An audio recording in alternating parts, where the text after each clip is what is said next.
Ya kalau memang itu perintah putusan pengadilan yang sudah ingkrah ya kita harus taati. Pak, kalau tadi sudah saya ingatkan ya, kalau memang bukan kompetensi saudara, Ya. Tidak usah dijawab lah. Nggih, Pak. Baik. Nah, itu melanggar undang-undang. Undang-Undang 1 2004. Ketentuannya. Itu sudah saya ingatkan ke Kemenhan. Jangan praktikin seperti itu. Itu korupsi. Tadi aturannya, Sebentar. negara tidak boleh mengeluarkan duit yang tidak ada prestasinya, yang belum ada prestasinya. Oke.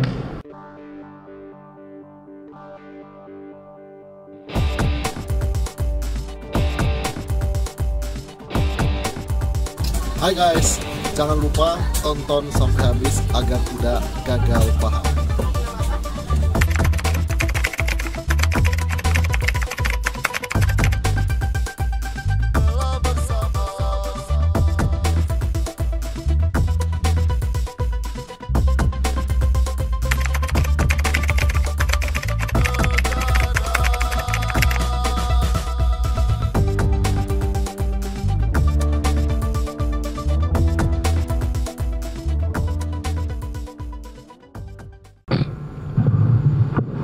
Terima kasih, Mulia. Saudara ahli,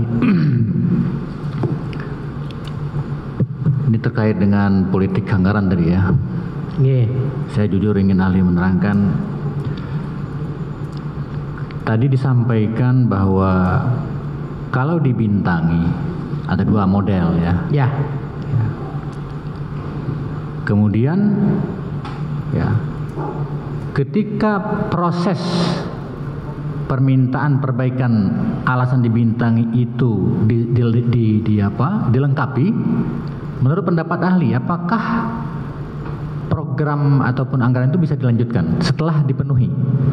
Jadi gini, kalau bintangnya itu administrasi, Pak, Siap. artinya sudah disetujui DPR anggaran itu. Oke. Menteri Keuangan tidak boleh menghambat.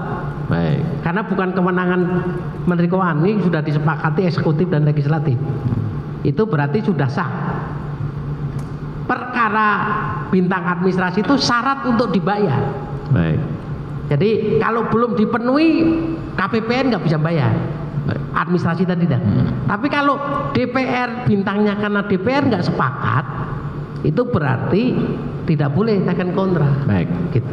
Saudara ahli, kalau pers bintang itu ada dalam APBN, ya, di bintang itu ya kita duga saja bintang itu karena administratif ya, artinya sudah disahkan karena masuk APBN ya. Nah, Kemudian ketika pelaksanaan dibintangi. Kemudian ketika APBNP turun SKOM, surat Ya, keputusan ya. otoritas menteri. Saya tanyakan kepada ahli, apakah itu berarti anggaran yang semula dibintangi itu dapat dilanjutkan? jadi sebenarnya tadi Pak, kalau itu bintangnya administrasi, Oke. sebenarnya Januari sudah tekan kontra, bisa kerja harusnya. Ya, Nanti pembayarannya setelah skop tadi, betul. gitu loh. Gitu. Baik. Kalau administrasi, tapi kalau bintangnya karena DPR nggak sepakat, berarti ini belum disetujui di undang-undang APBN, Pak. Baik. Gitu. Itu nggak boleh. Ahli, saya konfirmasi ulang, kalau dia sifatnya administratif, sudah ada SKOM, Ah, itu tidak ada, maksudnya? itu boleh dilanjutkan hanya prosesnya? Boleh, boleh. dilanjutkan. Baik. Saudara ahli, kalau kita mengenal proses belanjanya negara itu ya, dimulai dari ada Musrenbangnas gitu ya, masuk ke pengisian RKL Kementerian Lembaga Negara kan begitu. Oke.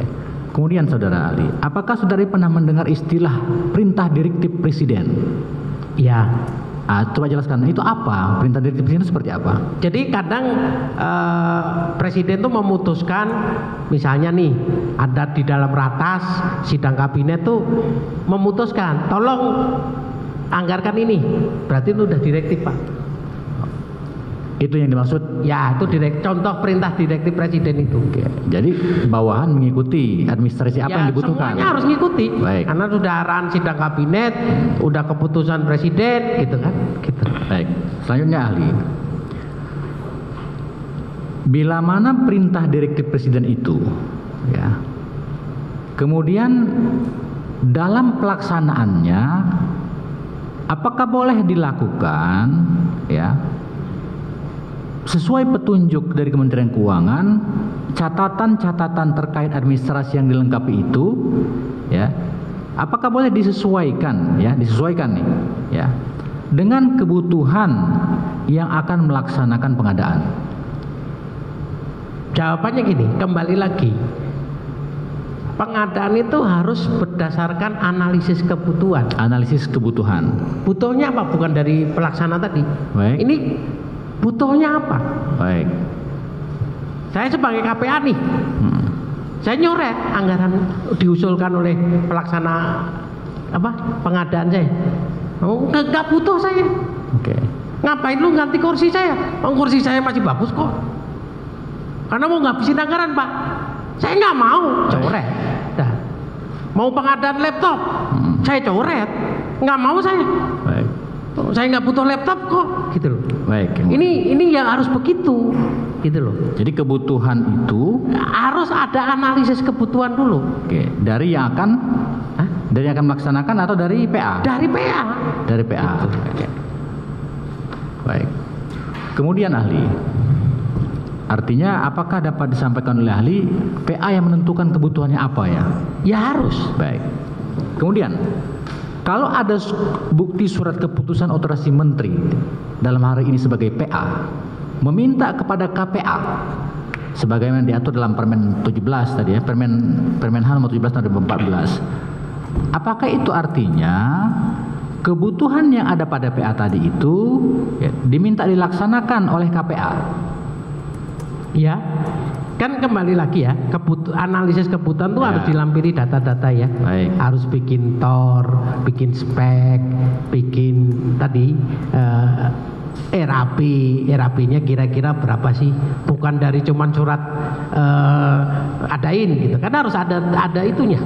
Baik, saya rubah pertanyaan ahli. Ini yang punya kebutuhan katakanlah dari suatu unit tertentu. Tapi anggarannya dari KPA. Ya. Oke. Nah, dalam keadaan seperti ini menurut ahli seperti apa? Boleh tidak? Jadi gini Pak, kan masing-masing satker harus mengusulkan dulu Oke. kebutuhan saya, kemudian disetujui PA-nya enggak. Oke. Oh, kamu mengusulkan kebutuhan ini, tim anggaran masing-masing melihat, oh per dirjen misalnya nih Pak, Baik. atau per matra, kalau di TNI per matra kan, Oke. KSU KSAD berapa tuh, didok masuk ditetapkan dalam RUP Pak. Lanjut ya. Itulah lanjut ke proses pengadaan Baik. selanjutnya gitu. Artinya yang menentukan kebutuhan itu dari satker itu yang kemudian diverifikasi diproses oleh PA tadi. Pak. Iya. Baik. Apakah saksi mengenal nama rencana strategis? Ada di TNI. Ada ya. Di Menhan. Apakah itu juga yang dapat disamakan dengan tadi rencana umum pengadaan atau Beda. Oh, beda. Jadi rencana strategi itu lebih jangka panjang. Lebih jangka panjang ya. Jadi semua harus pengadaan harus mendukung itu. Baik. Rencana strategis itu harusnya nggak boleh keluar dari rencana strategis itu. Baik. Tapi kalau sebuah pengadaan ada dalam rencana strategis itu diperbolehkan ya. Baik. Saudara ahli, ini terkait dengan tadi survei ya. Tadi saudara ahli jelaskan bahwa yang berkewajiban memastikan kalau dia hanya penyedia tunggal itu penyedia kan gitu kan. Apakah demikian Mali? Ya tadi berdasarkan survei pasar tadi loh. Survei pasar kan. Si Poja, si PPK sebelum menetapkan metodenya itu harus cek pasar. Baik, itu yang mau saya maksud ahli. Artinya kewajiban memastikan pabrik mana seperti itu kan ada pada penyedia ya, bukan pada swasta. Kepada PPK, bukan penyedia. Baik, Penyedia itu swasta maksud. tadi Pak. Itu ranahnya berarti di situ, bukan di terdakwa maksud saya. Ya. begitu, ahli. Oke, baik. Saudara ahli, kalau bicara tentang konsekuensi hukum atas pelanggaran ya, mekanisme prosedur pengadaan barang dan jasa itu ranahnya di mana? Pada proses mana itu bisa dilakukan? Maksudnya apa? Kalau ada pelanggaran dalam konteks pengadaan barang dan jasa itu kemana ranahnya? Ngadukannya kemana, pada proses mana gitu ya Ali? Kalau di Pepres Pak, ada administrasi, ada pidana. Baik. Kalau administrasi ya sanksi administrasi. Kalau pidana ya pidana. Nanti pidana bisa tipikor, bisa pidana umum. Gitu. Baik. Selanjutnya ahli.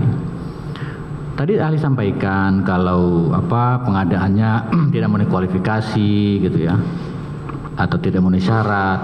Itu termasuk dalam rangkaian kualifikasi perbuatan pidana atau administrasi? Maksudnya kalau dia melanggar Perpres, tidak ada niat jahat, tidak ada embel-embel menyalahgunakan wewenang dan seterusnya, itu administrasi ya harus. Administrasi. Nah, lembaga mana yang wajib atau punya kewenangan melaksanakan sanksi administrasi itu terhadap penyedia yang melanggar Perpres tadi? Kalau administrasi di Perpres, kalau penyedia ya, ke penyedia itu berarti peserta kan, atau pemenang itu blacklist, PA-nya harus memblacklist penyedia tadi, terus bayar ganti rugi tadi, atau denda tadi, gitu. Baik, konsekuensinya blacklist ahli ya. Baik, saudara ahli, dalam konteks pengadaan barang jasa dimulai perencanaan ya, kemudian pelaksanaan dan penerimaan barang. Nah, saya tanyakan ke ahli nih, atau sekurang-kurangnya pengalaman ahli deh. Ini kontrak masih berjalan, artinya kontrak itu berlaku di tanggal sekian sampai dengan tanggal sekian, itu belum habis tuh, sedang dalam proses pengadaan. Kemudian ya ada audit internal yang meminta dilakukan investigasi internal juga. Dalam hal ini ahli saya contohkan ya, misalnya ada semangat atau temuan dari sesama KPA untuk mengoreksi KPA yang lain. Nah, itu agak sama tadi pertanyaannya. Boleh nggak sebuah KPA dalam satu tertentu ya memerintahkan Satker yang sedang melaksanakan tugas itu melakukan audit investigasi internal, memeriksa dokumen pengadaan, memeriksa dokumen-dokumen terkait proses? Boleh tidak?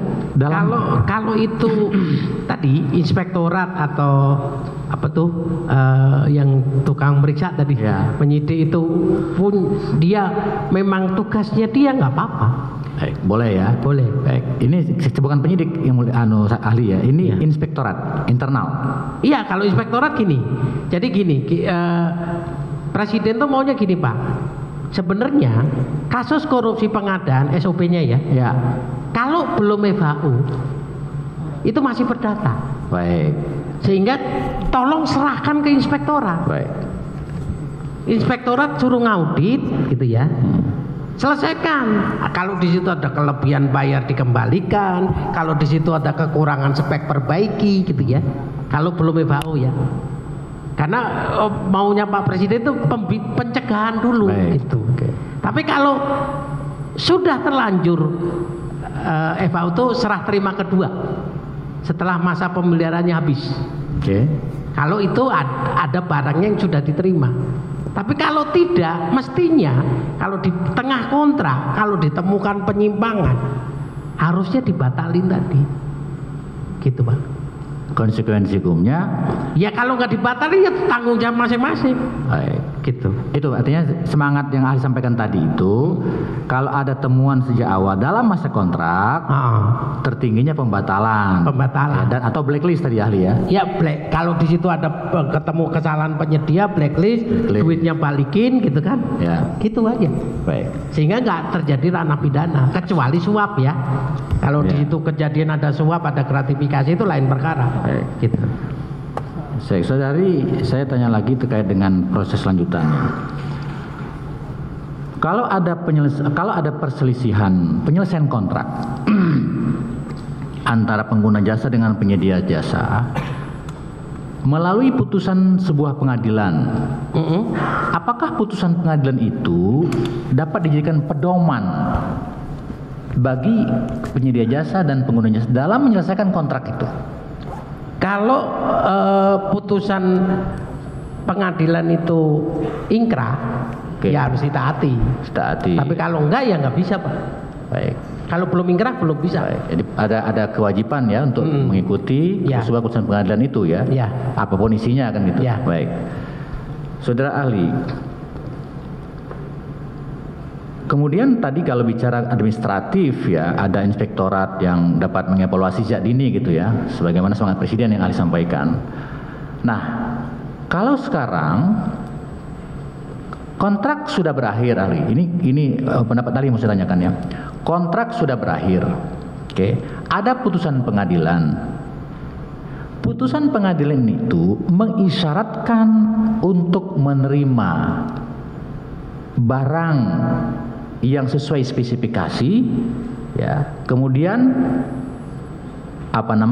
dilakukan serah terimanya secara etis. Tadi yang Ali sebut itu. Apa pendapat Ali dengan keadaan yang demikian? Apa pendapat Ali? Ya, kalau menurut saya, kalau ini belum ingkrah, kan ketentuannya jelas Pak di Perpres. Yeah. Tidak ada serah terima etis itu, nggak ada. Yeah. Adanya ya tadi, kalau nggak sesuai spek tolak, kalau sesuai diterima. Artinya pihak user harusnya banding, harusnya kasasi. Baik. Kalau belum ingkrah ya. Ya. Gitu. Oke. Tapi kalau sudah ingkrah nih Ali. Ya sudah, berarti itu putusan Maksud saya begini, apakah sudah ingkrah, apakah itu harus diterima sebuah keputusan hukum oleh semua pihak begitu? Ya kalau memang itu perintah putusan pengadilan yang sudah ingkrah ya kita harus taati. Coba kalau tadi sudah saya ingatkan ya, kalau memang bukan kompetensi saudara, tidak usah dijawab lah. Nggih Pak. Baik. Terima kasih Yang Mulia.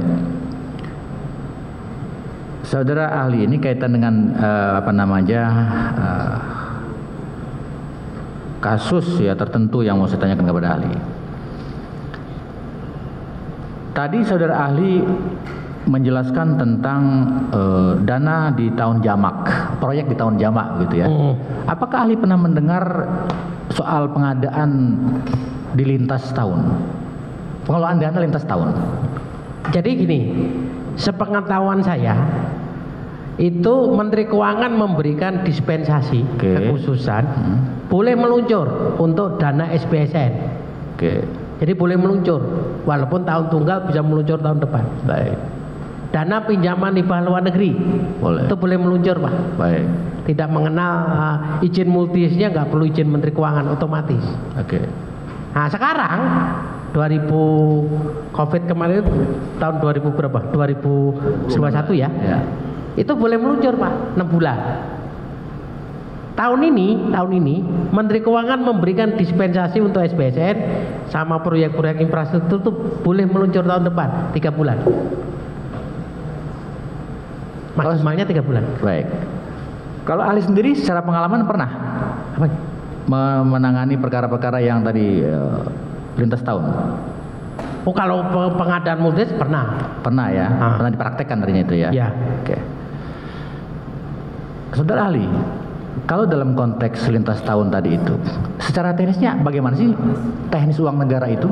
Apakah beralih kepada siapa, oleh siapa? Bagaimana teknisnya itu? Jadi gini, di ketentuannya kontrak multi-use itu kontrak yang mengikat lebih dari 1 tahun anggaran. Bukan itu saja ahli, yang 1 tahun, yang lintas tahun. Maksudnya gimana? Jadi ada proyek ya yang akan melewati bulan Desember. Nah, kemudian ada ketentuan internal yang mengharuskan uang itu harus tutup buku. Maka uang itu dimasukkan ke rekening swasta dengan kendali oleh pihak keuangan. Nah, itu melanggar undang-undang. Undang-Undang 1 2004. Ketentuannya. Itu sudah saya ingatkan ke Kemenhan. Jangan praktikin seperti itu korupsi. Tadi aturannya, negara tidak boleh mengeluarkan duit yang tidak ada prestasinya, yang belum ada prestasinya. Jadi nggak boleh di rekening penampungan, rekening bersama, maksudnya istilah teman-teman tuh praktek itu. Nggak boleh. Tadi ulangi ahli biar saya tahu nih, melanggar apa? Undang-Undang 1 Perbendaharaan Negara. Pasal berapa? Pasalnya lupa saya pasalnya, tapi ada dikutip lagi di Perpres 16. Ya, nggak apa-apa, nanti saya cari ya kalau ada. Karena saya juga ada ketentuan keputusan bersama Menteri Keuangan dengan Menhan soal itu. Di samping dengan Panglima TNI. Nah, yang mau saya tanya mau saya bertanya gini. Keadaan ini yang mau saya tanya kepada ahli, soal ahli bertanya berapa saya nggak disoal. Biar hakim nanti yang akan setuju atau tidak. Makanya tadi Menteri Keuangan ngambil dispensasi, tapi bukan duitnya ditarik dulu. Oke. Bisa meluncur tahun depan. Gitu. Duitnya tetap ada di kas negara, Pak. Yang di Kementerian Keuangan begitu. Oke. Jadi nggak ada duit keluar, gitu loh. Gitu, Pak. Baik. Saudara ahli, saya lanjutkan pertanyaan. Ini dalam konteks belanja negara dengan hasil yang sesuai ya, dengan barang yang bagus gitu. Apa bukti menurut pengaman ahli ini ya, bahwa sebuah barang itu sudah dimiliki oleh negara? Kalau kita beli barang baru nih, itu buktinya apa? Oleh satker tertentu atau oleh kementerian tertentu? Dilegas dalam sebuah buku apa gitu? Jadi itu kalau barang itu harus masuk ke BUMN, menjadi aset, dicatatkan sebagai aset. Oh, dapat ahli jelaskan BUMN itu apa? Barang milik negara. Atas hasil sebuah pengadaan. Gitu? Iya. Itu buktinya ya. Jadi setelah barang diterima oleh PPK, PPK melaporkan kepada PA, ini loh Pak, mau saya catatkan sebagai aset. Itu hasil pengadaannya. Ya? Sehingga masuk ke BUMN. Begitu masuk BUMN, punya hak untuk pemeliharaan kalau itu barang tidak habis pakai ya. Baik. Jadi kalau nggak masuk BUMN nggak boleh ada biaya pemeliharaan gitu. Harus wajib itu Pak ahli ya. Iya. Baik. Saudara ahli tadi terkait dengan atribusi kekuasaan PA kepada KPA ya. Tadi saudara sebutkan harus hanya SK ya. Iya. Oke. Apakah ahli membaca ketentuan pasal 13 Permenhan nomor 17 yang disebut di sana pasal 13 ayat 3 bahwa atribusi kewenangan PA kepada KPA itu secara ex officio. Ya. Berarti sudah itu ditulis di Permenhan. Ya. Berarti sudah. Apa yang ahli maknai ex officio itu? Ya berarti melekat di jabatan dia sebagai misalnya KPA-nya adalah Kasat, KSAU, KSAD. Baik, itu yang saya maksud. Artinya tidak perlu ada SK kan gitu ya. Baik, tapi ada Permenhannya gitu loh. Oke. Gitu. Terima kasih ahli ya. Terima kasih. Terima kasih yang mulia. Ada lagi?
Sun